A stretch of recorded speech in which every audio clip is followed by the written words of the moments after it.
law of origins say, hey, sorry for the random question, but can you explain fascism and perhaps use an analogy after the explanation? Thanks. God damn. An explanation of fascism. That's really hard. Okay, you want an explanation of fascism? It's very hard, and the reason why it's very hard is because it's a political ideology that that can manifest itself in many different ways in many different countries.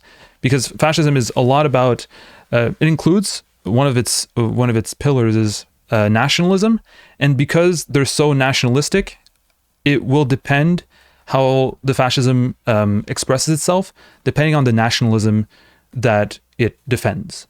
Right? So like Italian fascism is going to be very different from American fascism, which will be very different from German fascism, which will be different from other fascism around the world, because they're so tied to the nation state. Explaining fascism can be really hard because of that, because there's so much differences between different countries and different fascisms. Some pillars, aside from nationalism, though it can be like some fascisms can be very religious, some can be not religious, some can be pagan, some can be, so that's really hard. All of these are different elements that vary between fascist movements. Very often what you'll see though is a return to tradition or a return to a glorified past. That's one way I like to call it. Phenomenologist says hypernationalism, as we've said, with a shrinking outgroup, we didn't talk about that, and a return to a time that has already passed. So a time that has already passed is the glorified past. It's not just returning to a time that has already passed. It's that this time that we want to return to is not just a time that we want to return to. It's a time that was heroic, right? That was our golden days, and we want to go back to that. And I don't think that necessarily the glorified past is necessarily problematic. It doesn't need to be problematic to want to go back, to be fascist and want to go back to it. I think just the fact of glorifying the past and wanting to go back to it, even if the past was chill and not that problematic, though the past is often problematic, is that the past is often associated with one people and one ethnicity. And that's another element of fascism that we can add is the whole idea of one ethnicity, of one race, of one people. It doesn't need to be ethnicity. It can just be a nationality, which ties in with the nationalism. And sometimes that glorified past is not even real. It's just one way of having people get together around an idea or an ideal. Often fascism is also based on aesthetics. It's also based on, nationalism, very often a strongman, authoritarianism. Yeah, the glorified past can be a myth. It often really is because it's glorified. If you want like an analogy to fascism, I can give you an example to fascism. I think, for example, I felt like this wasn't that covered. It was 7 years ago, but when I saw that, I thought it's like immediately fasci. And I hope you'll say that as well when you see it. You've probably seen it.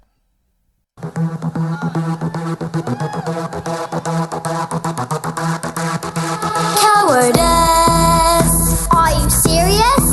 Apologies for freedom. I can't handle this. When freedom rings, answer the call. On your feet, stand up tall. Freedom's on our shoulders. USA! Enemies of freedom. Face the music. Come on, boys, take them down. President Donald Trump knows how to make America great. Deal from strength or get crushed every time.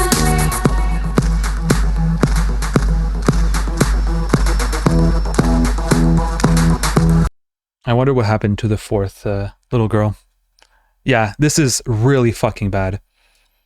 So not only in the aesthetics of it, with the children, the little traditional dress with the American colors and flags, but also the rhetoric, which is about strength, and USA is strong, and we're all about freedom and these kind of things, which is not bad to be strong and to be about freedom. But when you use it as a rhetoric to rally people against an enemy, the enemies of freedom, well, that's fashy. Aesthetics, yes, not to be underestimated as a component. And you see aesthetics here as a very strong component of it. I don't know if that's what you wanted, the law of oranges. I hope that makes sense. I hope that's a good, it's very nebulous and it's very hard to pinpoint. And I didn't want to say it, but I'll say it now because I'm being vulnerable with you. Is that I feel like very often it's more of a vibe-based kind of thing. It's not. There are symptoms of fascism. I think that's one way we can get it. It's like autism. Oof. Oof. In the sense, because I just watched Alexander Avila's video, where autism is more of, it's like there's symptoms, but there's not really like, it can't be physically diagnosed.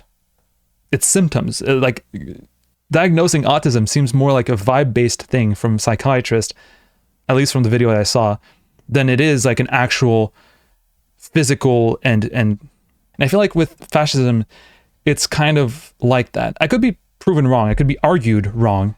Someone could say, no, fascism is really easy to find. You know, it's with these characteristics and these symptoms. But the thing is, if someone doesn't call themselves a fascist, it can be really hard to actually ascribe fascism to them.